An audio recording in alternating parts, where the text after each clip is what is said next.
अस्सलाम वालेकुम जी फ्रेंड्स। आज का जो हमारा टॉपिक है वो है distribution of energy in the spectrum of black body और वेन्स लॉ। ये दो आज टॉपिक इस वीडियो में इंशाल्लाह कम्प्लीटली डिस्कस करेंगे। पहला है distribution of energy in black body, second है वेन्स लॉ। ओके, तो ये स्टार्ट करते हैं। बिस्मिल्लाहिर्रहमानिर्रहीम, सल्लल्लाहु अला मुहम्मद सल्लल्लाहु अलैहि व आलिहि वसल्लम। तो डेफिनेशन से पहले मैं इसकी जो एक्सप्लेनेशन है वो मैं बताऊंगा, फिर उसके बाद डेफिनेशन देखेंगे। क्योंकि अगर डेफिनेशन सबसे पहले देखेंगे तो फिर एक्सप्लेनेशन फिर डेफिनेशन पर आते हैं तो ऐसे ना टाइम ज़्यादा लगता है। इसलिए मैंने पहले एक्सप्लेनेशन लिखी है, इसके बाद डेफिनेशन है। ओके, तो पहला टॉपिक हमारा डिस्ट्रीब्यूशन ऑफ एनर्जी, यानी कि एनर्जी की डिस्ट्रीब्यूशन कैसे होती है in the spectrum of black body. Okay, तो सपोज करें हमारे पास ये ऑब्जेक्ट है जो कि ब्लैक बॉडी है। ये हमारे पास क्या है, ऑब्जेक्ट है और ये ब्लैक बॉडी है। क्योंकि हम ब्लैक बॉडी की स्पेक्ट्रम में एनर्जी की डिस्ट्रीब्यूशन को डिस्कस करने लगे हैं, इसलिए हमारे पास ये ब्लैक बॉडी है और इसके अंदर ये टेम्परेचर T है और जो सराउंडिंग वाला टेम्परेचर वो T0 है। ओके, तो जिस तरह हम जानते हैं कि जब ब्लैक बॉडी पर रेडिएशन फॉल करती है तो ब्लैक बॉडी अब्जॉर्ब कर लेती हैं। ये ब्लैक बॉडी की होती है, क्वालिटी होती है कि वो रेडिएशन को क्या नाम लेते हैं, अब्जॉर्ब कर लेती हैं। लेकिन जब एक लिमिट तक, एक हद तक वो ब्लैक बॉडी रेडिएशंस अपने अंदर अब्जॉर्ब कर लेती है तो एक ऐसे केस आता है, एक ऐसी हद आती है कि उसके बाद वो अब्जॉर्ब करने की ताकत नहीं होती उस बॉडी में। तो वो फिर क्या करती है, रिफ्लेक्ट कर देती है या फिर अपने जो बॉडी में से पहले अब्जॉर्ब होती हैं रेडिएशन उनको बाहर निकालना शुरू कर, रिमूव करना शुरू कर देती हैं। तो ऐसा केस इधर ही है कि अंदरूनी वाला टेम्परेचर है वो बहुत ज़्यादा है सराउंडिंग से, यानी कि ये बॉडी बहुत ज़्यादा हीटेड है पहले ही। तो ये बाहर की तरफ अपनी सराउंडिंग में जो ना रेडिएशन वो फॉल रिमूव करवाएगी, क्योंकि इसके अंदर इसका टेम्परेचर बहुत ज़्यादा हो चुका है बॉडी का। और जो ये बाहर जाएंगी रेडिएशंस वो होंगी इलेक्ट्रोमैग्नेटिक फॉर्म में। ओके, तो अब ये देखें ग्राफ बना हुआ है। एक्स एक्सिस पर हमने लैम्डा लिया हुआ है, वेवलेंथ ली हुई है, और वाई एक्सिस पर हमने एनर्जी ली हुई है। ओके, तो ये ग्राफ एक मैंने यानी कि सपोज कर ले इसका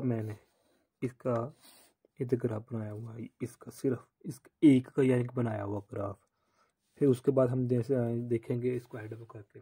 ओके, एक्स एक्सिस पर क्या है, वेवलेंथ है, वाई एक्सिस पर क्या है, हमारे पास एनर्जी है। तो ये देखिए हमारे पास जो ये वेव है ये कर्व की फॉर्म इस तरह है। ये इस हमारे पास जो पीक वैल्यू है किसकी, वेवलेंथ की लैम्डा की, और ये हमारे पास एनर्जी है इस साइड पर।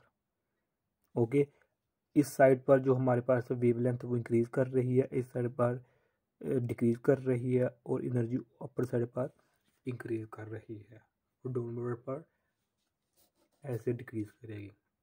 ओके, तो हमारे पास जी ये पॉइंट है वो ये हमारे पास पीक वैल्यू है। ओके, तो अब यहाँ एक नुक्ते वाली पॉइंट जो मेन बात है वो आगे भी है, लेकिन वो इधर मैं बता देता हूँ पहले ही कि जैसे जैसे जो ये एनर्जी है ना इंक्रीज करेगी वैसे वैसे ये हमारा जो ये पीक वैल्यू को ये होगा ना, ये लाइन ये इस तरफ आती जाएगी। क्यों, क्योंकि एनर्जी और वेवलेंथ के दरमियान जो रिलेशन है वो है इनवर्स रिलेशन। ये देखिए मैं लिखा हुआ है, ये बहुत फेमस क्वेश्चन है, is equal to hc over lambda. ये प्लांक्स कांस्टेंट है और ये स्पीड ऑफ लाइट है और ये वेवलेंथ है और ये एनर्जी है। ओके, अगर इसको मैं इस तरह भी लिख सकता हूँ, E is inversely proportion to lambda. जैसे जैसे एनर्जी इंक्रीज होगी वैसे वैसे वेवलेंथ डिक्रीज होगी, या फिर जैसे जैसे वेवलेंथ इंक्रीज होगी वैसे वैसे एनर्जी डिक्रीज होगी।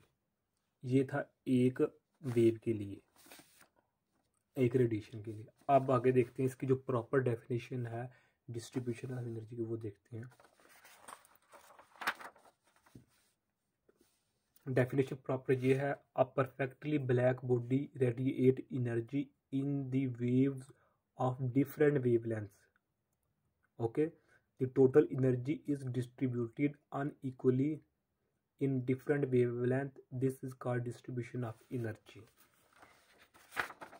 दोबारा फिर देखिए कि जो ये हमने ग्राफ स्टडी किया, ये किया है हमने एक वेव का। ओके, जब इसका इस वेव को स्टडी करेंगे, इसको स्टडी करेंगे तो हमारे पास जो ये ग्राफ होगा वो सेम नहीं होगा, बल्कि चूंकि यार वेव की अपनी अपनी वेवलेंथ है, कोई स्मॉल वेवलेंथ है, कोई लार्ज डिफरेंट है, यानी कि डिफरेंट वेवलेंथ है, इसलिए ग्राफ भी डिफरेंट बनेगा। ग्राफ डिफरेंट बनने का मकसद क्या है कि किसी की जो होगी ना ये वैल्यू वो इतनी हो जाएगी, तो किसी की ऐसे होगी, तो किसी की वो लार्ज होगी। इस तरह वेवलेंथ का हिसाब होता है ऐसे इधर। ओके, तो ये वही ये देखिए डिफरेंट वेवलेंथ। तो ये प्रॉपर डेफिनेशन है distribution of energy in spectrum of black body की, कि perfectly black body radiate energy in the waves of different wavelengths, the total energy distributed unequally. और एनर्जी डिफरेंट वेवलेंथ के साथ, चूँकि जिसकी वेवलेंथ कम है उसकी एनर्जी ज़्यादा है, जिसकी वेवलेंथ ज़्यादा उसकी वेवलेंथ कम है और एनर्जी कम है, तो इसलिए अनइक्वल डिस्ट्रीब्यूशन होगी। ओके, इधर तक हमारा जो था ना वो कंप्लीट हो चुका डिस्ट्रीब्यूशन ऑफ एनर्जी। आगे मेरे पास है वेन्स लॉ।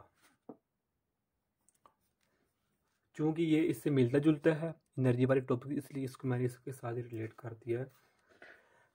इसके सबसे पहले इस एक्सप्रेशन देखते हैं। हमारे पास ये देख के ग्राफ है, वही सेम ग्राफ है। ये एनर्जी है वाई एक्सिस पर वर्टिकल, और एक्स एक्सिस पर हॉरिजॉन्टल साइड पर हमारे पास वही वेवलेंथ है। वेवलेंथ ऐसे इंक्रीज करेगी, इस तरह से डिक्रीज करेगी, और अपर साइड पर एनर्जी है वो इंक्रीज करेगी, डाउनवर्ड डिक्रीज करेगी एनर्जी। ओके, तो अब देखिए हमने भी इधर डिफरेंट टेम्परेचर्स लिए हुए हैं। वेव एक ही है इधर हमारे पास, यानी कि रेडिएशन हमारे पास एक ही है, लेकिन डिफरेंट टेम्परेचर पर है। एक है 11th, एक है 1100 केल्विन, 1200 केल्विन, 1450 केल्विन, और ये 1650 केल्विन पर हमारे पास जो ये डिफरेंट टेम्परेचर है हमारे। ओके, तो अब देखें हमारे पास ये एट 1100 केल्विन पर जो हमारे 1100 केल्विन पर जो हमारे पास वेव की जो पीक वैल्यू होगी एनर्जी की, वो ये है।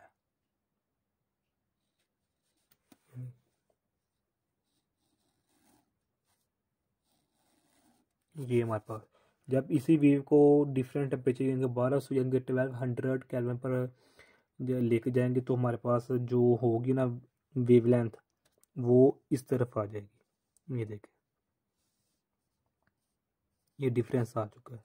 जिस तरह मैंने पहले ही बता चुका हूँ कि अगर एनर्जी इंक्रीज करेगी तो वेवलेंथ डिक्रीज करेगी। ये देखें, अगर इस इधर हमने हाँ 1200 केल्विन यानी 100 केल्विन का इधर डिफरेंस था, तो पहले थी वेवलेंथ की वैल्यू इधर थी, मिसाल के तौर पर इधर 5 था, तो अब इधर 4 पर चली गई है। ये देखें क्यों, क्योंकि एनर्जी इंक्रीज कर चुकी है। एनर्जी और टेम्परेचर का जो रिलेशन है वो डायरेक्टली है, इसलिए। ओके, जिस तरह हमने पीछे देखा था, ये था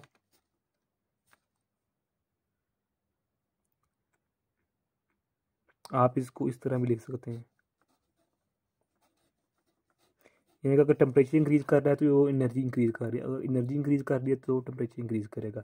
सेम सिचुएशन सेम केस इधर यही है कि पहले देखें 1100 था, 1200 हो गया, तो हमारे पास जो वेवलेंथ थी वो डिक्रीज हो चुकी है, और हमारे पास जो एनर्जी पहले इधर थी अब इधर आ चुकी है। ओके, ये हमारे पास इतना फ़र्क पड़ रहा है। अब देखिए, अब हमने 1450 यानी 1450 केल्विन 1450 केल्विन पे ले चुके हैं, टेम्परेचर इंक्रीज़ कर चुका है, तो एनर्जी भी इंक्रीज़ हो चुकी है। लेकिन जो हमारे पास ये लैम्बडा थी यानी कि वेवलेंथ, वो डिक्रीज़ हो चुकी है। पहले इधर था, फिर इधर आया, फिर इधर हो चुका है। जैसे ही टेम्परेचर मज़ीद इंक्रीज़ किया तो एनर्जी इंक्रीज़ हो चुकी है, लेकिन वेवलेंथ सबसे कम हो चुकी है, यानी कि इस तरफ आ चुकी है। तो ये रिलेशन है। इस रिलेशन को हम इस तरह में लिख कह सकते हैं कि जो वेवलेंथ लैम्बडा है is inverse proportion to temperature. जैसे जैसे हम टेम्परेचर इंक्रीज़ कर रहे हैं वैसे वैसे लैम्बडा की वैल्यू कम हो रही है। ये तो ऊपर प्रश्न ने ख़त्म किया तो कांस्टेंट बी लगाया। ये बी इज़ वीन कांस्टेंट, इसकी वैल्यू है 2.898 इंटू -3, और इसका जो है यूनिट वो है मीटर केल्विन। इसका इधर ने देख लें, टेम्परेचर का केल्विन यूनिट हो गया और लैम्बडा का मीटर हो गया। ओके, इसका एम के यानी कि मीटर केल्विन टेम्परेचर है, और यूनिट है किसका, बी कांस्टेंट का। अब इसकी जो है ना प्रॉपर डेफिनेशन देखते हैं हम वीन्स लॉ की। डेफिनेशन है the wavelength of the thermal radiation most, ये आप बताने दें, ये आपको डॉट में डाल देंगे। The wavelength of the thermal radiation emitted by a black body is inversely proportional to the absolute temperature of the body. जो कि मैंने पहले पीछे बताया, ये देखें कि इनवर्सली किसके, टेम्परेचर और रेडिएशन के दरमियान, टेम्परेचर और रेडिएशन की वेवलेंथ के दरमियान। ओके, ये इसकी प्रॉपर डेफिनेशन है, इधर आप नोट कर लीजिएगा। और अब सेकंड पॉइंट है, it may referred as Wien's displacement law. अब हम वेन्स लॉ को वेन्स डिस्प्लेसमेंट लॉ भी कहते हैं। ओके, तो जो वेन्स ये साइंटिस्ट का नाम था, इसने 1893 में यानी कि 1893 में ये लॉ पेश किया था।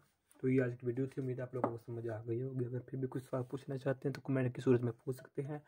और अगर आपने अभी तक हमारा चैनल सब्सक्राइब नहीं किया पाक MN अकेडमी, तो सब्सक्राइब कर दें, लाइक और शेयर भी कर दें। जज़ाकल्लाहु खैरा। अस्सलामु अलैकुम व रहमतुल्लाहि व बरकातहू।